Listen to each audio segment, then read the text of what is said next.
बिस्मिल्लाहिर्रहमानिर्रहीम। अस्सलाम वालेकुम स्टूडेंट्स। आज हम डिस्कस करने जा रहे हैं चैप्टर 15 के न्यूमेरिकल्स।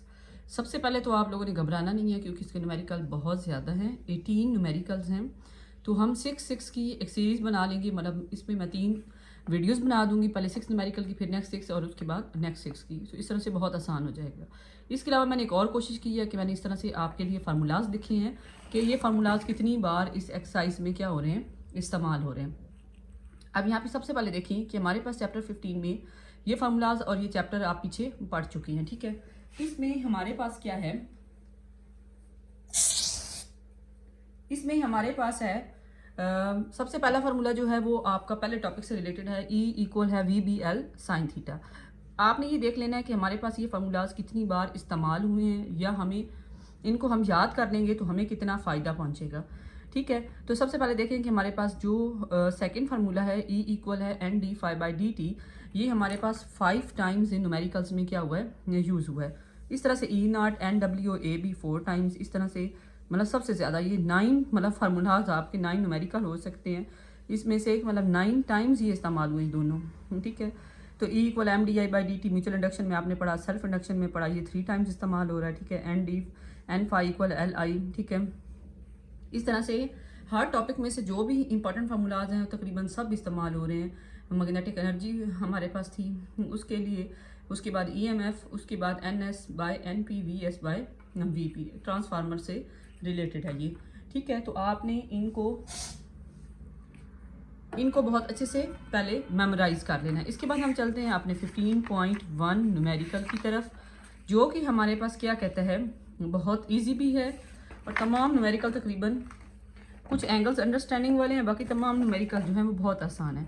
सबसे पहले हमारे पास है an EMF of 0.45 volt is induced between the ends of metal bar moving through a magnetic field. हमारे पास क्या गिवन है, हमारे पास गिवन है सबसे पहले मेरे पास क्या है, वो कहता है कि एक मेटल बार है जो मैग्नेटिक फील्ड में वेलोसिटी v के साथ क्या कर रही है, मूव कर रही है, ठीक है। उसका EMF कितना है, 0.45 volt is induced between the ends of a metal bar moving through a magnetic field 0.22 Tesla.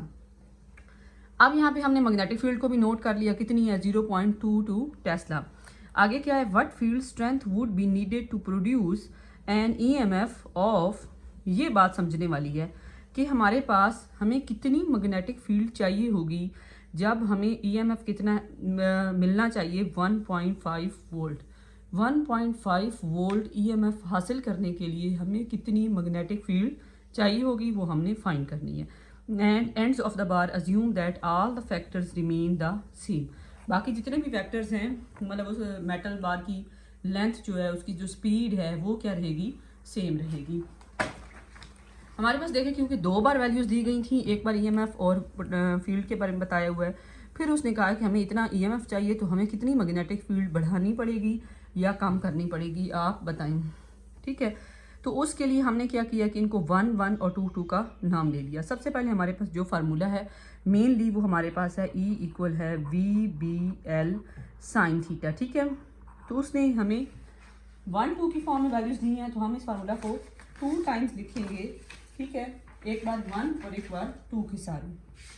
सबसे पहले हमारे पास क्या होगा, E1 V कांस्टेंट है, B1L साइन थीटा, क्योंकि उसने कहा है कि बाकी तमाम फैक्टर्स क्या रहेंगे, कांस्टेंट रहेंगे। बाकी तमाम फैक्टर्स क्या रहेंगे, कांस्टेंट रहेंगे। नेक्स्ट हम इसको दोबारा से लिखेंगे, E2 VB2L साइन थीटा। इन दोनों इक्वेशंस को हम क्या कर देंगे, डिवाइड कर देंगे, डिवाइडिंग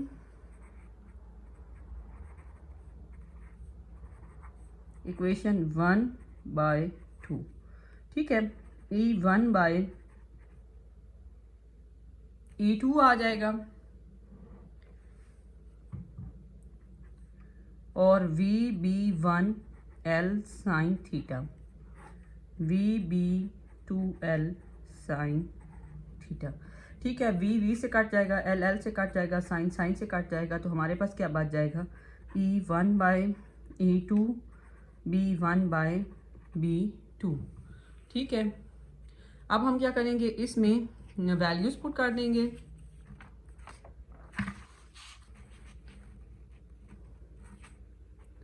E1 की वैल्यू हमारे पास है 0.45 और E2 की वैल्यू है 1.5, B1 की वैल्यू है 0.22 और B2 हमने क्या करना है, फाइंड करना है। इस तरह से हमें तमाम वैल्यूज़ गिवन हैं और हम B2 को साइड पे कर देंगे, इन दोनों को डिवाइड करेंगे और B2 को इधर ले जाएंगे और जो वैल्यू आएगी हमारे पास उसको भी इधर ला के डिवाइड कर देंगे। जब हम इसे सॉल्व कर लेंगे तो हमारे पास आंसर आएगा B2 का 0.73 टेस्ला। ठीक है, तो हमारे पास ये मैग्नेटिक फील्ड का आंसर आ गया। अब हम नेक्स्ट चलते हैं 15.2 की तरफ। ठीक है, 15.2 भी, इसमें हमारे पास एंगल है जो कि बहुत ज़्यादा समझने वाला है।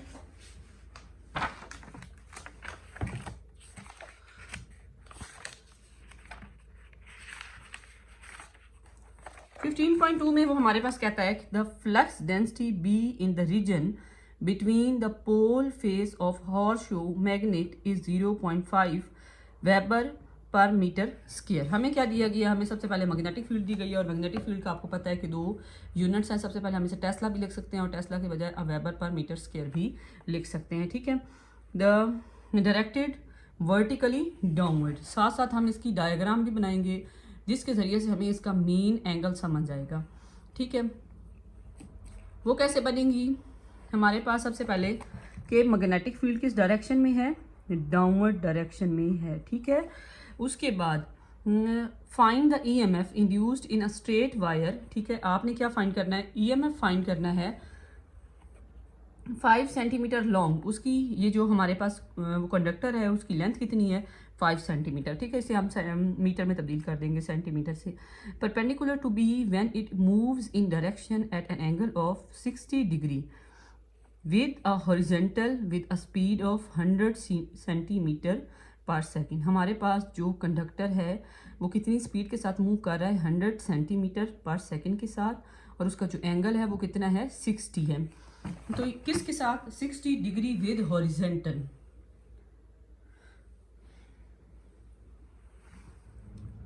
ये हमारे पास जी हो गया हॉरिजॉन्टल एक्सिस, इसके साथ कंडक्टर का एंगल है कितना, 60 डिग्री। कितना है, 60 डिग्री, और ये उसकी स्पीड है v। ठीक है, अब यहाँ पर देखें कि हमारे पास ये तमाम वैल्यूज़ मौजूद हैं।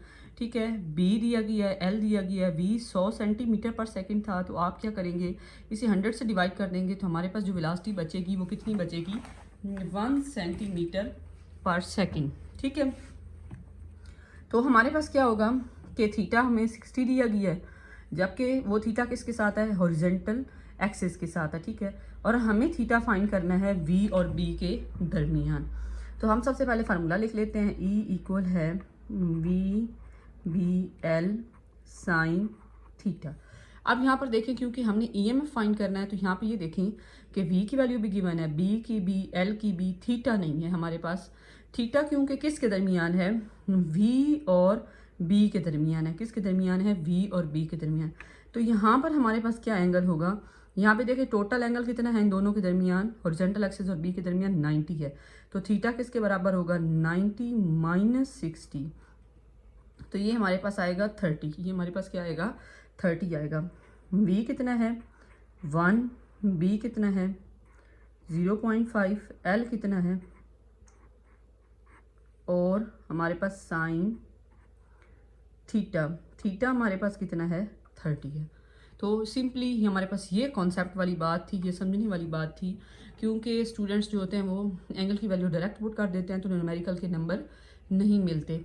ठीक है, तो हम क्या करेंगे, इन तीनों की वैल्यूज़ को निकालेंगे, मल्टीप्लाई करेंगे, तो हमारे पास ईएमएफ की वैल्यू आ जाएगी कितनी, 1.25 10⁻⁻² वोल्ट।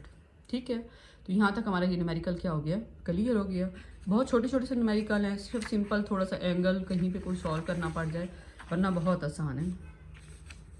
15.3 की तरफ चलते हैं। A circular coil, a coil of wire has 10 loops. हमारे पास एक कॉइल है, ठीक है। उसके कितने लूप्स हैं, उसके 10 लूप्स हैं, ठीक है। n इक्वल है 10 के, ठीक है। उसके बाद हमारे पास है each loop has an area, उसका एरिया कितना है 1.5 10⁻³ मीटर स्क्वायर, ठीक है। Find the A magnetic field is perpendicular to the surface of each loop at all times। यहाँ पे हमने magnetic field को perpendicular रखा है, ठीक है। If the magnetic field is changed from 0.05 to 0.06, हमारे पास यहाँ पे क्या हो रहा है कि magnetic field क्या हो रही है, चेंज हो रही है in a time 0.1 सेकेंड। तो डेल बी मतलब चेंज इन मैग्नेटिक फील्ड आ जाएगा। तो हम क्या लिखेंगे 0.06 माइनस 0.05 तक हमें फाइनल वैल्यू मिल जाए। वो कितनी है 0.01 टेस्ला। टाइम हमने नोट कर लिया। इसके बाद उसने हमें कहा है कि आप फाइंड करें, find the average EMF induced in the coil during this time. हमें क्या फाइंड करना है, ईएमएफ फाइंड करना है। क्या फाइंड करना है, ईएमएफ। तो यहाँ पे देखें कि हमारे पास कौन सा फार्मूला लगेगा। आपके मुताबिक हमारे पास फार्मूला लगेगा फैराडे लॉ के अकॉर्डिंग हमारे पास ईएमएफ किसके बराबर है। अब हम EV/L साइन थीटा वाला नहीं इस्तेमाल कर सकते, ठीक है, क्योंकि हमें बी दिया गया है, ए दिया गया है, एन दिया गया है। तो हम किसकी तरफ चले जाएंगे, नेक्स्ट फार्मूला की तरफ चले जाएंगे, N d phi by d t, ठीक है।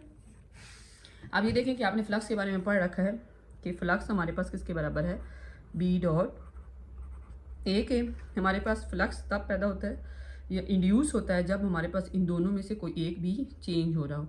तो इस केस में क्या चेंज हो रहा है, मैग्नेटिक फील्ड चेंज हो रही है। दोनों में से कोई भी चेंज हो सकता है, एरिया भी चेंज होगा तब भी फ्लक्स पैदा होगा, और अगर हमारे पास मैग्नेटिक फील्ड चेंज होगी तब भी फ्लक्स इंड्यूस हो जाएगा, ठीक है। एन हमारे पास नंबर ऑफ कॉइल्स हैं, डी बी डॉट ए, ठीक है, ओवर डी टी। अब हम क्या करेंगे, इसमें वैल्यूज पुट कर देंगे, ठीक है। एन की वैल्यू हमारे पास 10 है, ठीक है। एन की वैल्यू हमारे पास कितनी है, 10 है,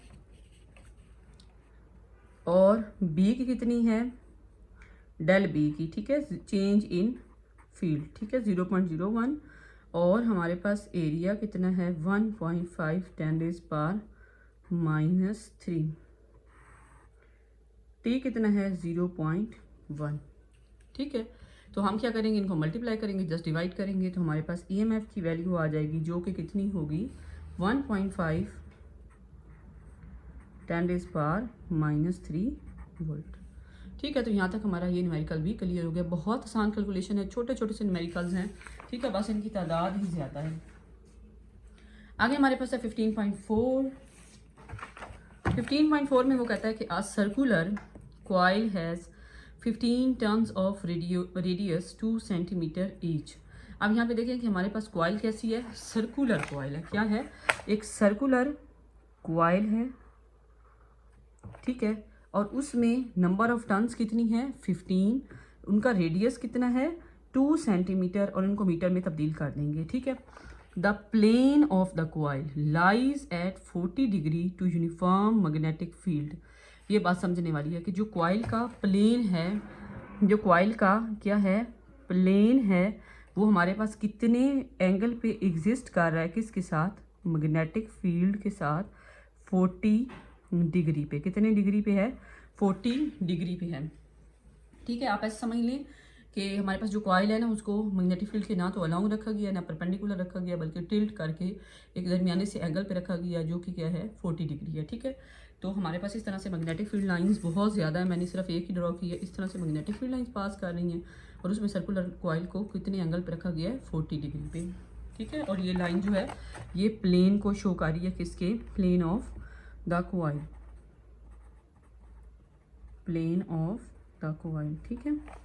अब नेक्स्ट चलते हैं, हमारे पास क्या है, मैग्नेटिक फील्ड बताइए 0.2 टेस्ला, वो हमने नोट कर ली, ठीक है। अब आगे देखें, if the field is increased, उसके बाद मैग्नेटिक फील्ड क्या हुई है, चेंज हुई है, तो 0.5 हो गई। अब हम इसका चेंज फाइंड कर सकते हैं, 0.5 माइनस 0.2 कर देंगे तो कितना बच जाएगा 0.3, ठीक है। And find the magnitude of the induced EMF. आपने क्या फाइंड करना है, ईएमएफ फाइंड करना है। तो ईएमएफ फाइंड करने के लिए हम क्या करेंगे, वही सेम फार्मूला इस्तेमाल करेंगे, d phi by d t. अब यहाँ पे देखें कि हमें फ्लक्स नहीं दिया गया, तो हम क्या करेंगे, इसकी जगह पहले की तरह फ्लक्स की वैल्यू पुट कर देंगे, डी बी आएगा, ठीक है, डॉट ए बाय टी, क्योंकि यहाँ पे हमें एंगल भी गिवन है, तो हम इसको ओपन कर सकते हैं, ठीक है। डी बी ए कॉस थीटा आ जाएगा डॉट प्रोडक्ट की जगह, ठीक है, डी टी आ जाएगा। अब ये देखें कि हमारे पास डी बी भी गिवन है, एरिया नहीं गिवन। क्या नहीं गिवन? एरिया। तो एरिया की जगह पे आपने क्या लिख सकते हैं? पाई आर स्क्वायर, ठीक है, पाई आर स्क्वायर लिख सकते हैं। तो इस तरह से हमारे पास ये फार्मूला हमारा हो गया complete, pi r square cos theta by delta t. अब तमाम तरह इसकी रिक्वायरमेंट तो पूरी हो गई, लेकिन अभी तक भी हमें एंगल का एग्जैक्ट नहीं पता। जो इसका एंगल है वो हमारे पास यहाँ पर है मैग्नेटिक फील्ड और एरिया के दरमियान। अब यहाँ पे देखें कोई भी चीज़ है ना, चाहे ये बुक है, और अगर हम उसे इस तरह से एक एंगल पर रखते हैं, इस तरह से एक एंगल पर, यहाँ पर तो मैं आपको नहीं बता सकती। अगर मेरे पास ये चीज़ है, ठीक है, अगर एक बोतल है और उसको मैंने, ये मेरे पास एक प्लेन है और उस प्लेन के साथ ऐसे रखा हुआ है, ठीक है, टिल्ट करके रखा हुआ है, मतलब स्ट्रेट नहीं है, इस तरह से झुका के रखा हुआ है, ठीक है। अब यहाँ पर मैं, क्योंकि कैमरा नीचे की तरफ है तो बता नहीं सकती, तो हमारे पास यहाँ पर क्या है, इसको टिल्ट करके रखा हुआ है। तो आगे देखें कि हमारे पास इसका एरिया हमेशा जो होती है कॉइल, इसका एरिया किधर होगा? नीचे की तरफ होगा। इसका एरिया किधर होगा? हमेशा कोई भी चीज़ आना चाहिए सरफेस पर, ये पड़ा हुआ है ना रजिस्टर, इसका एरिया किधर होगा? अपवर्ड डायरेक्शन में, ठीक है। अगर मैं इसको यहाँ पे देखूँ तो इसका एरिया किधर होगा? डाउनवर्ड डायरेक्शन में। अगर मैं इसको टिल्ट कर दूँ तो इसका एरिया, इस पेन का एरिया किधर होगा? यहाँ पे, जैसे इसकी कैप है, ठीक है। तो बिल्कुल सेम केस यहाँ पे हमारे पास ये है कि यहाँ पर एरिया किधर है? डाउनवर्ड डायरेक्शन में है। अब यहाँ पे देखें कि हमने ये एंगल फाइंड करना है, ये एंगल नहीं है हमारे पास, तो हम क्या करेंगे, यहाँ पर 90 माइनस 40 थीटा इक्वल है, तो ये किसके बराबर आ जाएगा? 90 माइनस 40 50 के, ठीक है। तो ये हमारा एक्चुअल एंगल है, ये हमारे पास क्या है? एक्चुअल एंगल है, जो ए और बी के दरमियान है, जो आपने यहाँ पर पुट करना है, ठीक है। अब आप तमाम वैल्यूज़ को इसमें पुट कर दें। एन 15 है, डी बी 0.3, पाई 3.14, आर 0.02 का स्क्वायर कॉस 50 और टाइम कितना? 0.2। इन वैल्यूज़ को मल्टीप्लाई करें, डिवाइड करें, तो हमारे पास जो इसका आंसर आएगा वो हमारे पास आएगा 1.8 10⁻⁻2 वोल्ट, ठीक है। तो इस तरह से इसका आपने एंगल की बेशक यहाँ से इमेज ले सकते हैं, इस तरह से आप एंगल बोर्ड के पेपर में बना भी सकते हैं, ठीक है। ये ए और बी के दरमियान एंगल है, यहाँ पे angle between the plane of the coil, ये प्लेन कॉइल के साथ है, और फिर बी और ए के दरमियान फाइंड करना है, तो 90 माइनस क्या कर देंगे? 40 कर देंगे। उसके बाद हमारे पास है 15.5 में हमने क्या करना है? बहुत आसान सवाल है।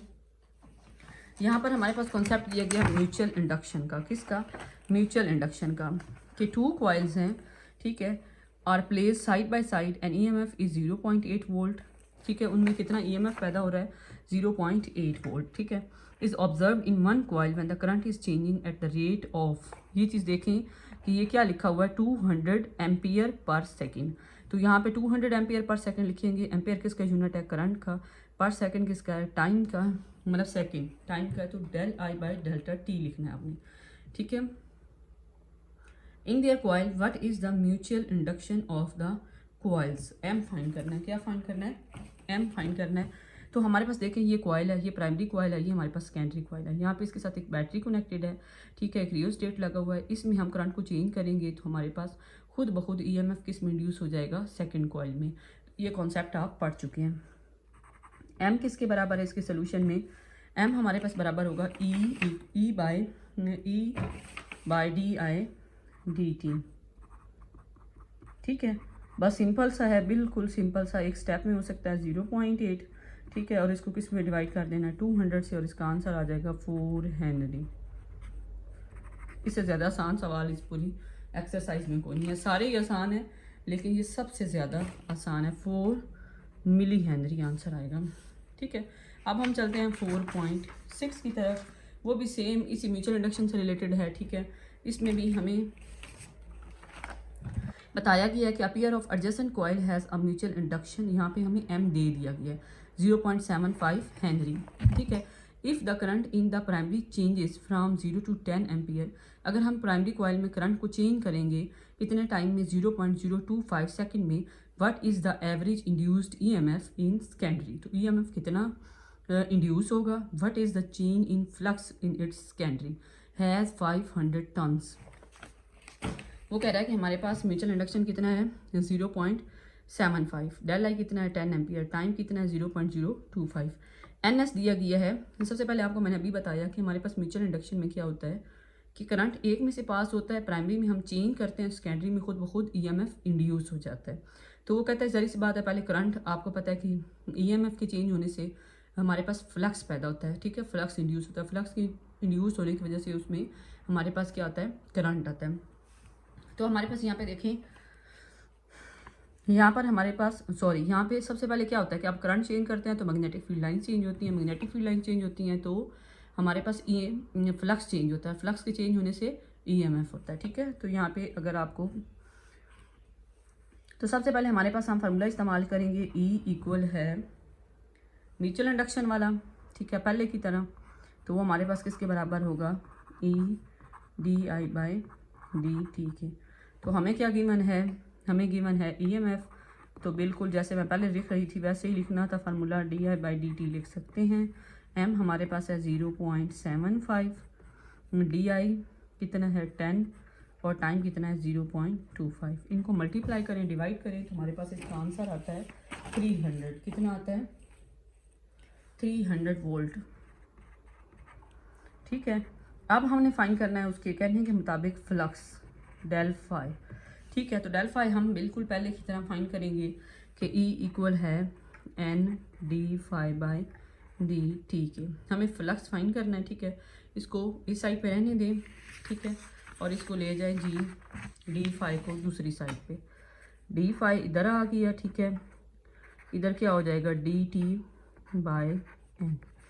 ईएमएफ हमारे पास क्या है जी, अभी आया है 300, डी टी कितना है 0.025 करंट, ठीक है, और एन कितना है 500। इस सारे को डिवाइड करें, सॉल्व करें, तो हमारे पास जो आंसर आएगा वो जी आएगा 1.5×10⁻² वेपर। ये हमारे पास डेल फाई का आंसर है। होप्स हो कि आपको बहुत अच्छे न्यूमेरिकल समझ आए होंगे, बहुत आसान तरीके से मैंने करवाने की कोशिश की है। ओके जी, अल्लाह हाफिज़।